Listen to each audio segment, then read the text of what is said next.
observing with the APM 20mm 100 degree eyepiece. The Andromeda galaxy is visible, is near the zenith. I've covered it's cold night, I've covered my finder scope with the hat that I have, so it will not get fogged, condensation will not form on it. What I'm observing is the two dark lanes in the Andromeda galaxy, and to the left of it in this reflector telescope is a Dobsonian 300p Flextube Skywatcher. And what I can say is that there is also a bridge of light visible to the Andromeda galaxy. The core is bright, it almost dazzles the eye. I can follow also the light of the halo of the galaxy to the top part, this direction, which means in the image is downward, and for several degrees, of course. And now I'm going to observe this with the Televue Ethos 21mm and compare the notes.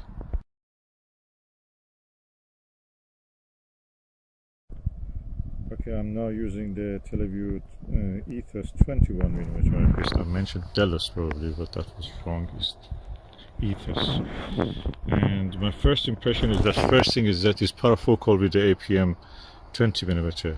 Second thing is that when I looked through the eyepiece, the field of view was a slightly wider, magnification less. So because it's 1mm longer in focal length, the sky background was less dark, the contrast was a little bit less, and the rest of the things were similar. I'm surprised. This cost 3 times the price of the APM, and yet the view is similar. No, the APM was similar to this. I don't see much difference.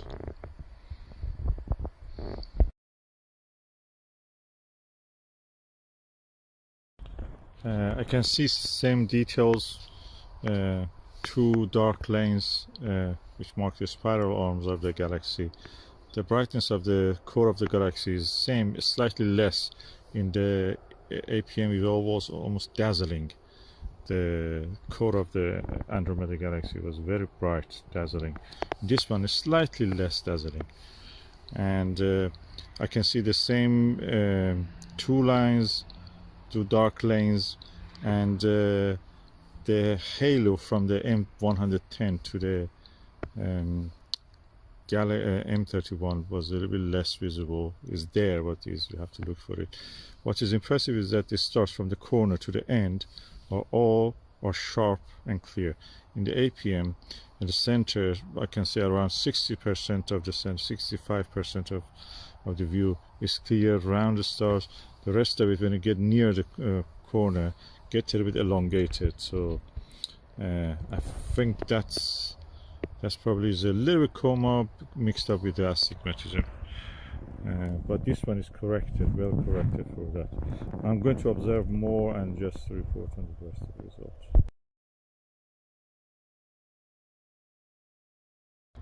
Okay, I've quickly changed to the APM 20mm, and I can see now a lot of details in the M32 galaxy. It's funny, you can see details in that.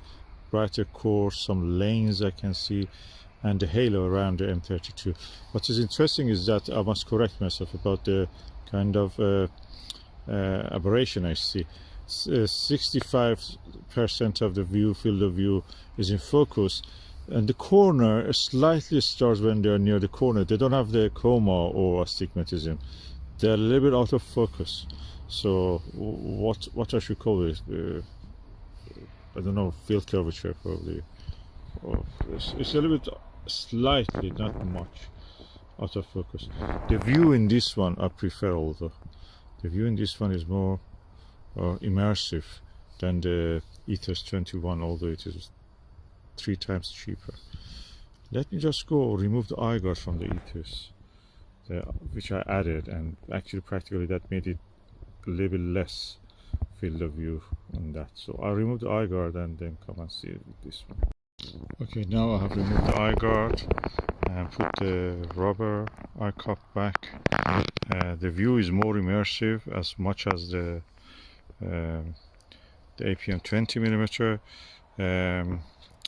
the magnification is slightly less. You can see, you can notice that it's a little bit less magnified, and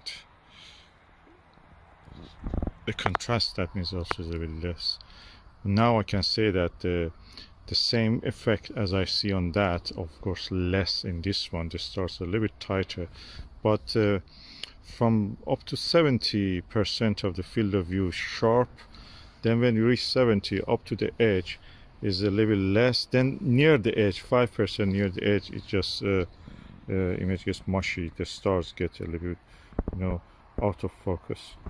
So this slightly the image quality in that sense better, being everything in focus for most of the field of view, slightly better than the APM 20mm, and but because of the higher magnification in the APM, the contrast is better, the visibility, the clear clarity of the view is, that's what I prefer in that one. This is also good. It's tight, everything is round, the stars are round, pinpoint, very good. And yeah, I'm surprised the bridge of light I mentioned cannot be seen in any photograph. I can see it visually. Okay, again, I quickly change to the APM 20mm. I can say that the Ethos 21mm, I prefer the focal length of this one. 20mm means more contrast, but the 21mm Ethos has a neater and better image quality, I can say. The stars are tighter and cleaner. This one doesn't correct slightly coma which may exist in this telescope. I have not collimated it right away, but it was well collimated last night when I used it. And now with the Ethos, I can see that this really image is better, more comfortable. This one is more comfortable, I should say. Ethos is a little bit less comfortable because you know that if you get damaged or anything, you're just feeling guilty and worried. But it's more, it's more friendly, this one, in a way, price friendly, pocket friendly, you can call it. If I want to go for a field trip and just somewhere in the field to observe, I will take this one, not the Ethos. If I lose that Ethos or break or something, that's a lot of money. This one is less money. But the comfort in this is better. The image in the Ethos is tighter, stars are tighter, and the image quality is neater and nicer. So let me go for Maxvision 24mm 82 degrees eyepiece just to compare. They have similar, almost close image scale. Okay, this is the Maxvision 82 degrees 24mm eyepiece. Is equal to the Export Scientific 24mm 82, and also meet UWA, I think 5000 or 4000, with the same focal length and the field of view. They're equal anyway, they look similar. Export Scientific has a little bit different design on this outer part of the eyepiece. The rest of it is exactly the same. The image quality of this and the field of view and the neatness and tightness of the shape of the stars is very close to the Ethos. I must say this is really good, and you can see that, like the APM, the core of the Andromeda galaxy is very bright and dazzling. You can see the rest of the details, but the core is very bright. Wow, on this one, what I can confirm is that now I can see a star cloud, one of the biggest star clouds of the Andromeda galaxy, one of the arms of it, is to the side that M32 is located, but the opposite side of the in the lower part. If that M32 is there, that star cloud is there, and the core of the galaxy is there. And then if you go down here, that will be M110. So really impressive, and the dark lanes will be here. Really impressive. I can see so much details with this. These are more visible, easier visible in this one. Let me just see if I can see that same detail in the Ethos 21. I'm back again in the Ethos 21mm. Wow, I can see not only that star cluster, another a star cluster, I should say, a star cloud.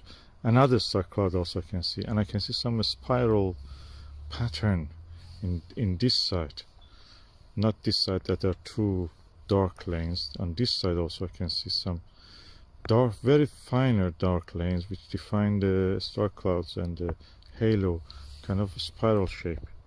I don't know, I'm imagining things. I'm seeing a lot more.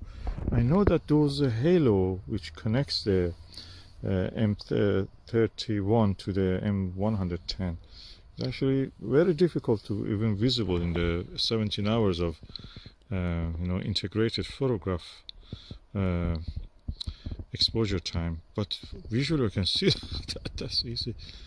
Yeah, wow, this is the closest thing to that to that Expo Scientific.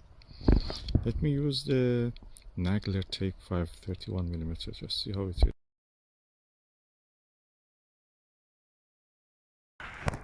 Definitely a halo of brightness is bridging between the M110 and M31, offset not exactly the core, a little bit above the core in this direction. If it is M110, the light goes like that, light bridge in a kind of curve. It's amazing. I can see these things. No photograph can show that as clear as this. Okay, this is the Televue Nagler 31mm Take 5. Wow, that's image quality is this one. The field of view is bigger. I can see the extreme end of the galaxy's halo, and to the I see so much detail. My brain cannot really grasp all of that. It's only you can catch it probably in the photograph, but there's so much detail, so much dark lanes all over the place in the halo even. Not just two dark lanes here, all over the place. Is it because I'm familiar with the shape of it? I'm just imagining things, or no, they're there. I can see it. And two star clouds that I mentioned are here and there. They are completely visible. Now I can see it. And the halo from the M110 to the above the core of the galaxy is really clear, visible. Wow. Wow, M31 is huge, very elongated. I never saw it like that. Thanks to my good sky, actually, I can see all of that.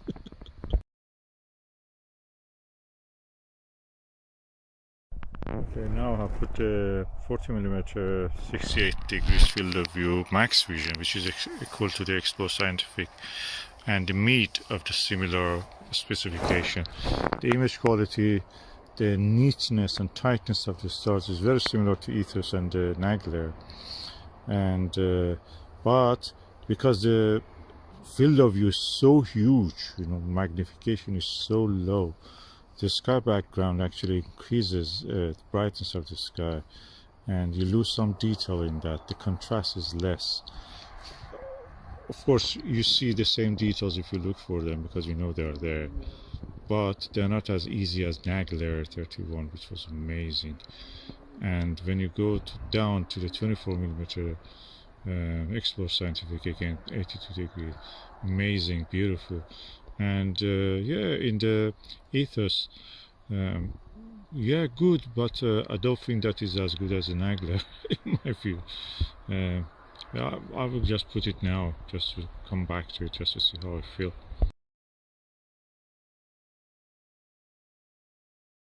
Okay, now back in the Ethos 21, I can say that on this target, which is M31, I prefer the Nagler 31 Take 5 and also Maxvision Mid Explore Scientific 24mm 82 degrees.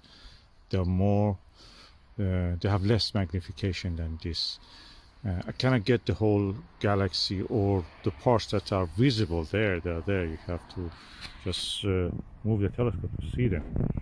And yeah, I prefer those ones for this target, which is a very big target anyway. It's a very expansive and large target in the sky. Angular diameter of it is really huge. Let's just go for another target. Now I'm using again the same eyepiece, Televue Ethos 21mm, looking at the double cluster Chi and Kappa Perseus, or Chi and Perseus, yeah. And that's a double cluster. One of the double cluster parts has a series of stars which look a little bit slightly like an octopus, or you can say like the Egyptian symbol, like a tie. And I can see a lot of stars in that asterism. The rest of peripheral view, I'm not a fan of it. The stars a little bit look elongated and they don't look very much tight as they should be. When you look at them, they're alright, but when you look at the center, the rest of the view is not as clear as it should be. It may be something from my eye, but that's my eye is a human eye. I suppose many people also have the same issues with their eyes. Our eyes is a little ball of camera obscura with a lens in front of it. And so let me just change it to Nagler and Maxvision 24mm just to see how it is.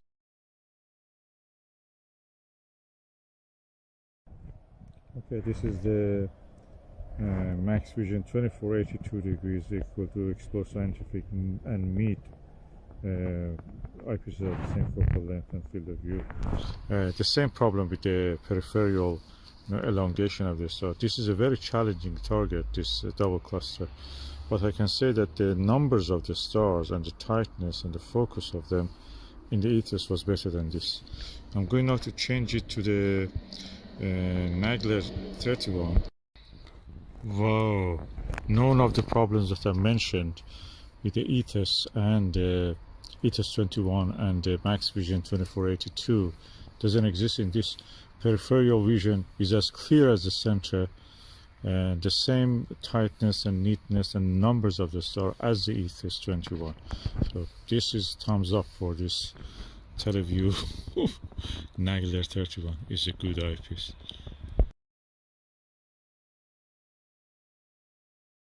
I must say I've never seen the double cluster so nice like this one, like in this eyepiece. Let me go and change it to the APM 20mm and then Maxvision 40mm 68. Okay, now HDC 20mm, again double cluster. The tightness and neatness and the roundness and the uniformity of the field of view and the total view of the cluster in this eyepiece is very similar to Nagler. The only thing is that Nagler had a bigger area of the view, and this one had higher magnification. Besides that, yeah, they are very similar, and I think this one in this target double cluster is better than the Ethos 21. Let me just bring that again just for a moment.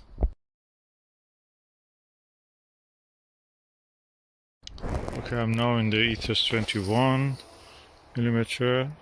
just to prove that, and I'm looking at the double cluster. The field of view is slightly wider than the 20mm APM, and the stars are tight, but the peripheral view has again that kind of extension of the shape of the stars. Which one I prefer? I think this is equal to APM, or APM has an edge on this target to the Ethos 21 to my eye with this telescope.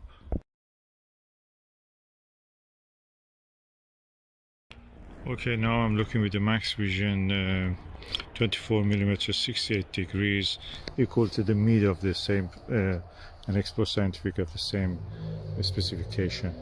I can say that the view is only second to the, on this target, which is double cluster, second to the Nagler 31, which is 31mm type 5. This is a big target, of course, it's a very extended target, and visibility of it is best to in the lowest magnifications. So if I want on this target categorize, Televue Nagler 31mm type 5 comes first, second comes Maxvision 40mm 68 degrees, third comes APM APM 20. I was thinking that should I say the Maxvision 24mm. Anyway, Maxvision 20mm also a little bit better or similar to the Ethos 21, which comes the last. in this target. I'm surprised by that. Mom, I said that Nagler 31 is a good eyepiece. It's probably the best eyepiece in this range. The tap in this band, no field of view and magnification, and on these targets, extended targets, big targets.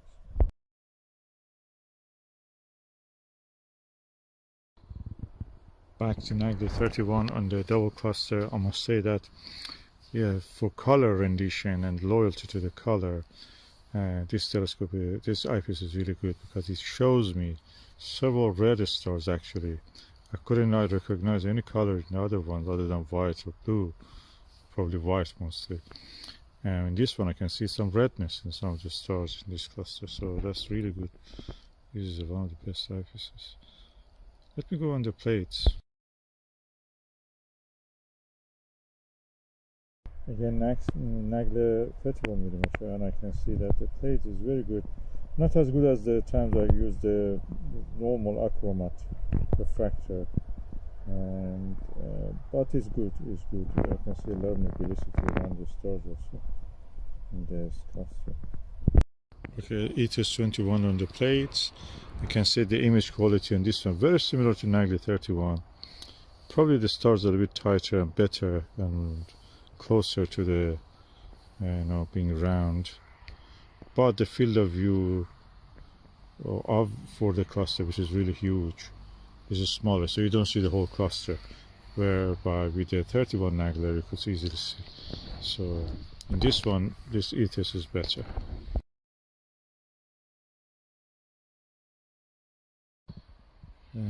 Okay, the seeing has been a little bit deteriorated. There is a thin layer of haze in the sky, so all the details I could see back in the M31 are now invisible. M31 is yet there, but it's like a normal night. So nothing interesting for me, so I'm packing up and going. Okay, I'm now back indoors. My assessment of the Televue Ethos 21 is that it's not the eyepiece that worth at the moment is 769 with the postage and everything. 781. It costs almost £800. You can buy a big double door fridge with that money. Does it worth? No. APM will do similar to this, and Explore Scientific 82 degrees 24 will actually equal this. A better eyepiece than this and that Explore Scientific or Maxvision or Meet equal to this Maxvision 2482 is the Nagler, Televue Nagler 31mm. This is not a bad eyepiece, it's a good eyepiece, but it doesn't worth that price. The price of it should be at the most 1.5 times of the APM, not more.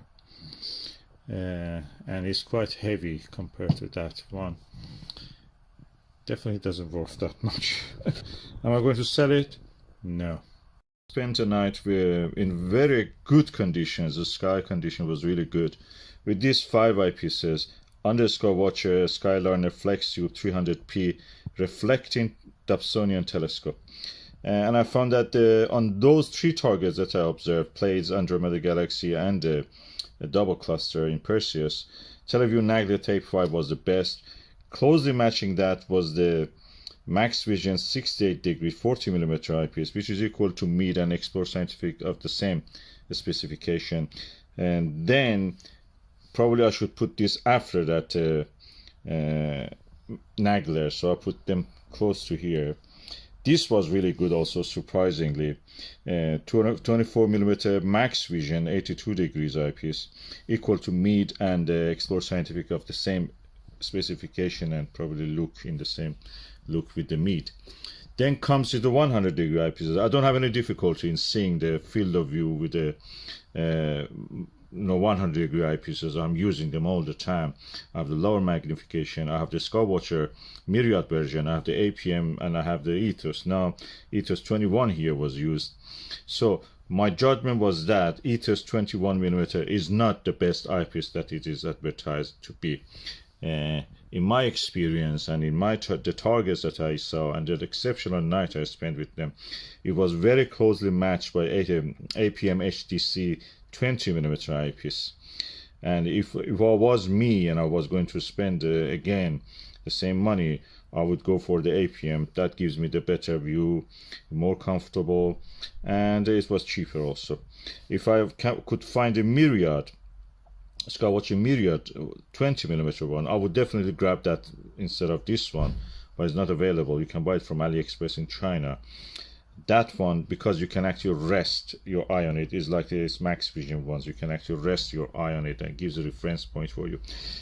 Ethos is not a bad eyepiece. Don't take me wrong.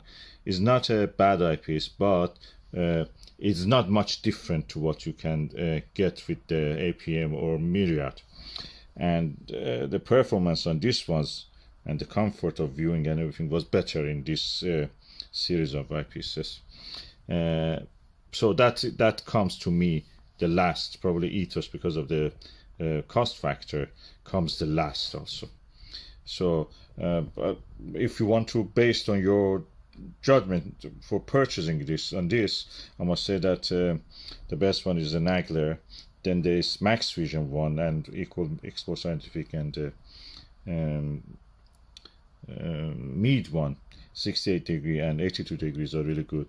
These are, I don't have difficulty with the 100 degrees, but these are good, but not the best. I could have a better view with the Nagler and this other two. Just after using these eyepieces, the weather was so clear near the morning, early down, that I just couldn't resist. I went and took these giant binoculars, which is 20 by 80. I bought it second hand for around £60 some years ago. And I used it and I could see everything. You know, I saw M33, M31, M32, M110 satellites of the Andromeda galaxy. I saw the M35, M45 Pleiades, M42. M35 is in of course, the Gemini. I saw the M1, which is very elusive if you want to find it by the, just star hopping. It sometimes can be elusive, easily observable with this. Then I realized why I'm bothering myself with all these eyepieces and telescopes. It's like blinding myself. This was an eye opener. That's why practically I could use it easily. Then it dawned on me that this is because of all this hype they create in the forums, astronomy forums.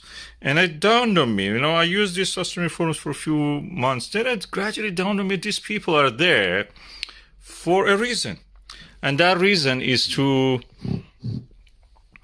actually, sell these eyepieces. First Light Optics, for example, sponsors or actually owns the Stargazer's launch. Another company in America owns that, what is it called? Cloudy Nights. So their duty there, the moderators and the people who may have several accounts even themselves, or the guys who work with them, their job is like these shops. You go to Turkey or somewhere like that, they drag you into the shop from the street. They have to call you, drag you, attract you to the inside of the shop so they can sell you something. Their job is like that. They make all this hype about Takahashi, Televue, all this expensive stuff. And they don't let you actually get the advice or the thing that you have to do. And that is observation and enjoying your hobby. It makes a money pit for you that you're just all the time spending because they have the better one than you. And all the time they're showing it to everyone. And they're photographing it. They show what the postman has brought. Look at my case, full of eyepieces, expensive eyepieces. This is the way they trick the people to come actually spend money, when actually you could do better than that with a binocular. I also have a 750. When I was younger, I used to have 1240, and I could see all the Messier object with that. The 1240, which was a Russian Zenit binocular. This one is Swedish, I think, or English or whatever. Helkinson, so it must be Swedish. And I could do all of that. You know what I need with this? Just a sunbed so that I can lay down in it. I hold this in my hand. If I want to, you know, have a more restful experience, I just use a lighter one, a smaller one, 750. And that's it. That's all that you need. All of these practically expensive stuff, they don't give you any more joy than using your own. Great amateur astronomers like James Alcott, the guy who discovered a lot of comets, all the time they were using binoculars, and they were using it inside the can you believe it, inside the conservatory, from within the, looking through the sky from the within a double glaze, through a double glaze window glass. They were looking at it. They didn't need any of this expensive stuff. These things came since the first light optics and other things decided to, you know, push up their sales. They have accomplices in this, the moderators, if you look at them. One of them actually get kicked out because he was not doing it. John Huntley, if you look in the Stargazer's launch, John was one of the greatest moderators. And he started using actually the names of the brands. And then he was kicked up for whatever reason it was. Then he stopped using name brands, but he was active in the forum after that, even just on his own. Probably he couldn't tell to his family that he has been kicked out. He's an old man, you know, he's retired. And with the disgrace, they kicked him out. And he had to, you know, pretend that he's there. But he stopped using the names. And he was also telling to them, look, you make all these things about Takahashi, and it's just a refractor, 80mm refractor, 100mm, 120 aperture size refractor. They're not any better than a Dobsonian. They cannot be better. They cannot be really highly better than a achromat or a Fraunhofer telescope like this red star wave. And that was it. They insulted him in a very bad way over the mount by the Rowan Astronomy, I think AZ-75. Then he was suggesting that, that for the test they should actually have included some slow motion controls. Those guys were one of them called the Stu. He is a real bully, and the other one is Grant. They started to actually insulting him in a way. They chased him in his posts until really they mocked him as that, oh, you're poor, you cannot afford these things. This kind of things, the behavior they do. And he has to give up, and I've not seen him for a while now. He's not active anymore, although he was a moderator in the past. This is very nasty, you know. Don't fall into the trap of spending money. A binocular serves you better. This is my advice to you. By the way, the John, I mean, his real name is John Huntley. In the Cloudy Nights American Forum, he comes with his real name, John Huntley. But in the Stargazer's launch, he was a moderator under the name John. And yeah, he has reviews of the many eyepieces, including, for example, Skywatcher Myriad, the Skywatcher SWA. Look for this, you will see that he has compared the Myriad 20mm with the 21mm Ethos, and practically thought they're not much different. I wish I would listen to his advice. And that's what everybody else also says. Practically APM is equal to APM 20mm is equal to the Skywatcher Myriad in the mechanical build or anything. This is the same as the Ethos practically.